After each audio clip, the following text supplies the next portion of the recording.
In this exercise, I'm going to walk you through programming a number guessing game in JavaScript. Let's demo the finished game first to see how it should work. Here's an HTML page with a Start Game button. When I click the button, I get a prompt that says the computer is thinking of a number between 1 and 100, and I'm asked to guess what it is. So the computer has generated a random number between 1 and 100, and it's keeping that number as a target value that it will compare against my guess. First, let me see what happens if I enter a value that is not a number. I get a response saying that I have not entered a number.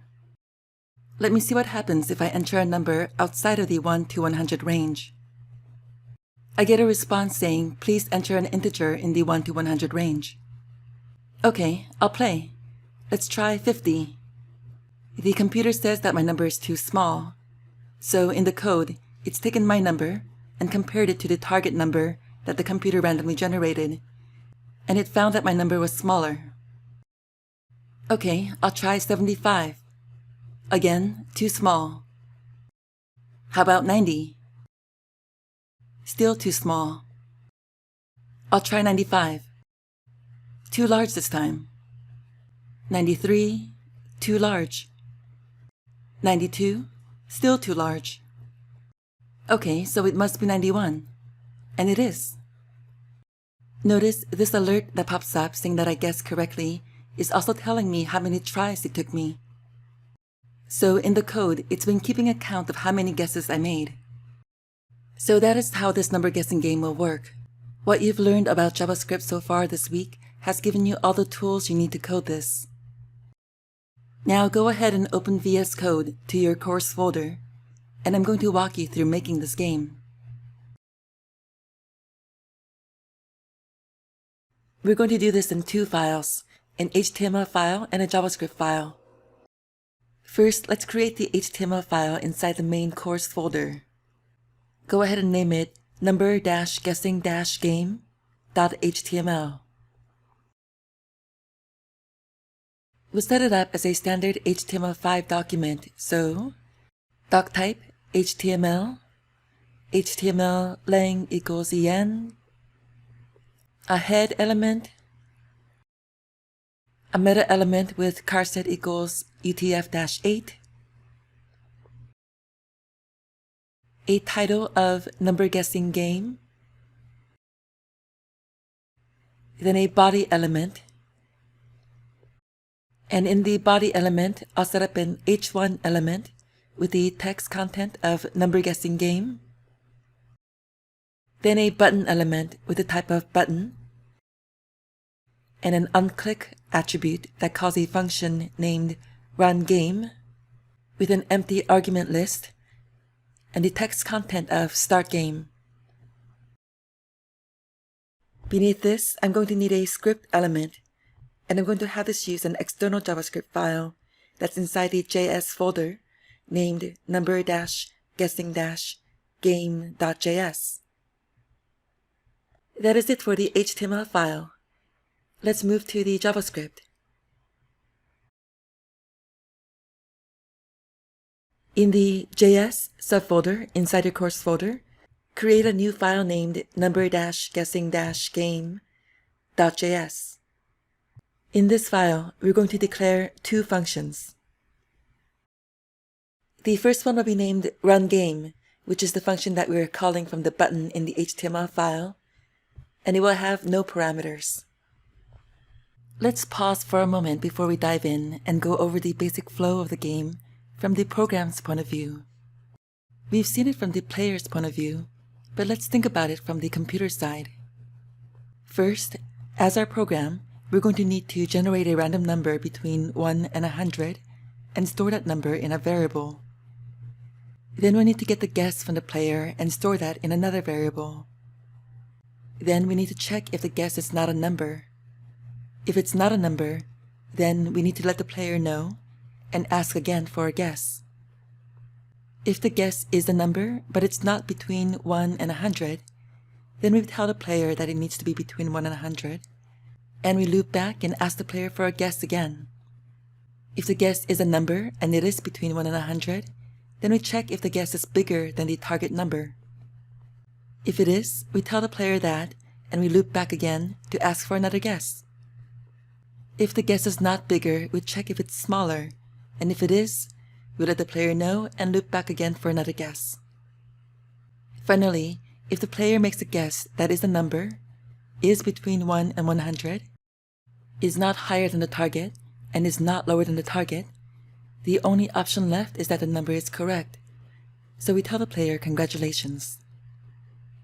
This may seem like a lot of steps, and you know what? If you're a little bit intimidated, it's okay. For most of you, this is going to be the most code that you've written so far. Let's take it one step at a time. We know for sure that we're going to need a random number between 1 and 100, so let's start with that. I'm going to generate a random number using 3 statements. We could do it in one statement, but I want to break it down for you in steps. I will show you how we could do it in one statement as well, but first, let's do it in 3. The first statement will declare a constant named random number, and will assign to it the return value from calling math.random times 100. Recall that doing this will create a random non-integer number between 0 and 99.99999, etc. The reason that I'm using const and not let here is that we're only going to generate a random number once per each time the game is played. The number that is the correct target guess will not change until the game is run again. Now I have a number between 0 and 100, not including 100, and it's not an integer. I would like for it to be an integer, that is, a whole number with no fractional parts. So for my second statement, I'm going to declare a const named random integer, and for its value, I will use the return value from the math.floor method and pass it the argument of the random number that I just generated. So at this point, in random integer, I have an integer between 0 and 99. But I want to have an integer between 1 and 100. In my third statement, I'll declare another variable called target, and I'll give it the value of random integer plus 1. Now I should have a random number between 1 and 100 in the variable target. We could have done this in one statement, as I mentioned, and here's what that would have looked like. We could have declared a variable target and given it the return value from using math.floor with an argument of the return value from math.random times 100, then 1 added to the end of that. The code is really the same, and sometimes it's better to write it out in multiple lines because it can be more readable, more easy to understand that way. You'll find that writing code is often a balancing act between readability and brevity. You want to have some of both. Let's take a peek at our flowchart once more. Now that we've generated a random number between 1 and 100 and stored it in a variable, the next thing we need to do is get a guess from the player and store it in a variable as well. And you can see that this part is repeated over and over again whenever the guess is invalid or incorrect. This seems like an ideal situation to use a while loop. Let's make it a do-while loop. We could use either in this case. I'm just going to set up its skeleton. Here's the loop block, and here's where the while condition will go. At this point, I'm realizing that I would like to set up some variables to use here. I'm going to declare them up here by the constants. First, I know that I would like to prompt the user for a guess, and I need to store that guess in a variable. I also happen to know, and you might not know this yet, but a prompt function always returns a string. Even if the player enters a number, the prompt will put that number inside a string. So, if I'm going to compare the guess against my target number, I want to be careful and do some explicit type conversion from string to number.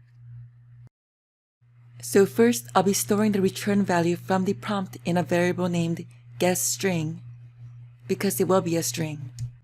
I'm naming it that so that it'll be clear to me. I'll initialize it to an empty string. It's best practice to always initialize variables when you declare them, because otherwise they'll be undefined, and that can sometimes cause errors in your code. I'm going to also declare a variable named guessNumber. This is where I'll store the guess from the player after I've converted it from a string to a number. I'll initialize it here to 0. I'm going to declare one last variable here, named correct. This variable will hold a Boolean value of true or false to say whether the guess was correct or not. I will initialize it to false. Now I can go back to the do-while loop. I'll use the guessString variable here and assign to it the return value from a prompt that says, I'm thinking of a number in the range 1 to 100. Then I'm going to use what's called an escape sequence, \n, twice. The backslash is called an escape character in JavaScript. Whenever you use a backslash in a string, the character right after it has a special meaning. Together, they're called an escape sequence. In this case, the escape sequence \n means new line. So this will create 2 new lines in my string. Then I'll add more text. What is the number? And that's the end of the prompt. Next, I'm going to assign to the variable guessNumber a plus sign, then the guess string. A plus sign, when used as a prefix to a variable in this way, is a unary operator that performs numeric conversion. It turns this string into a number. There are other ways to convert strings to numbers in JavaScript, but this is one that's often recommended. Finally, I'm going to assign to the variable correct the return value of a function called checkGuess. CheckGuess is the second function that we're going to write. We haven't written it yet. And in order to check the guess, this function is going to need 2 arguments, the guess number and the target. This function is going to compare those 2 values and return false if they don't match and true if they do match. And I would like this loop to repeat as long as the answer is false. So for the while condition, I'll put not correct. That means that as soon as the checkGuess function returns the value of true for correct, we will exit the loop. Okay, let's take a little breather here. Then we'll move on to the next function, checkGuess.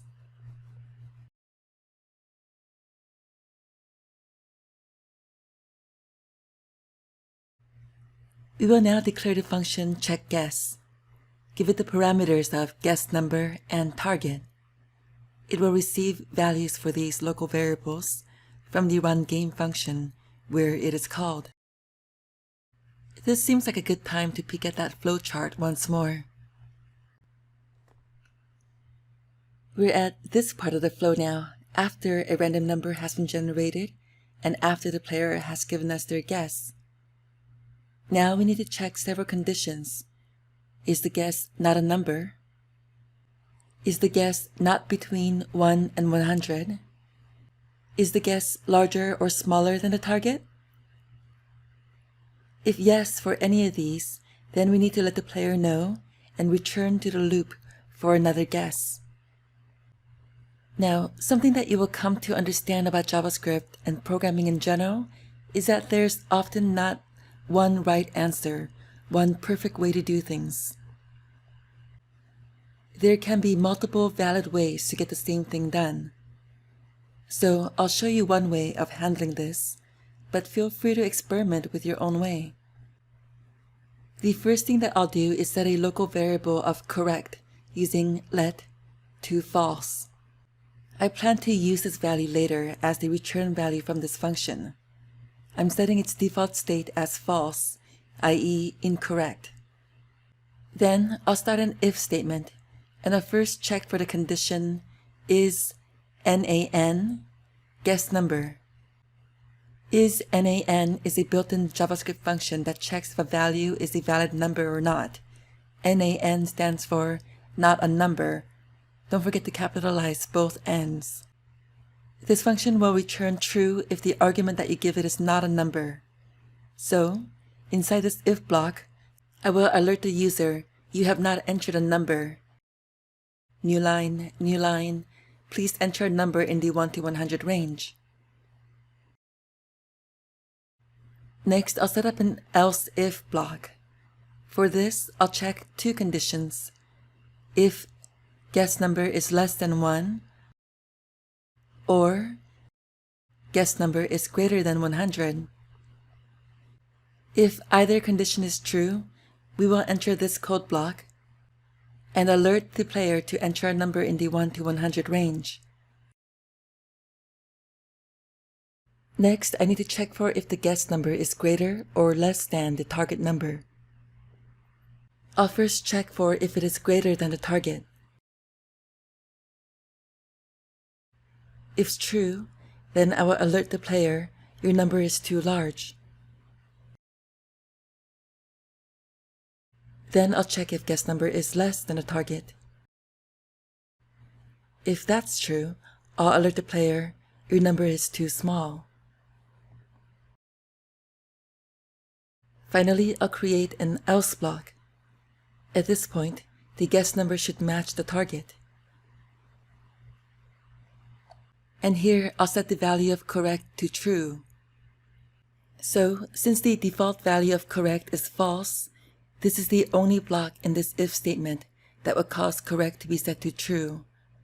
All the other ones leave it set to false. Then below the if statement, I'm going to return the value of correct, and this value will go back to the run game function where checkGuess was called as the return value from checkGuess, and it will be set as the value for the variable named correct up there. That means that if the player guessed correctly, at this point, this variable correct in the do while loop is set to true. And this do while loop will only loop for as long as this condition, not correct, is true.